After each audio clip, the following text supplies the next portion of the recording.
I'm Stasia Bliss, and this is Acupressure for Toothache. So for toothaches, there's a few points that might help to relieve the pain. The first one is located right at the tip of your chin, right where there might be a divot there. So we're going to look for a tender spot. So go ahead and just move your finger around until you find a spot that might feel tender, and we're going to gently stimulate it by giving it a little pressure and a slight circular rotation. About 10 to 15 seconds, and then release. The second point is located above the lip, right in this little groove. And again, you're going to look for that tender spot and press. So you'll be pressing right into the gums above your teeth.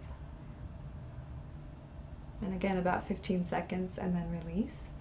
The third point is one of the pain center management points for the body, and it's located in the wrist. So you're going to go ahead and take the first two fingers of your hand, and from that point, just above, you're going to use your thumb and dig around till you find that tender spot again. And when you do, gently stimulate again in 15 seconds.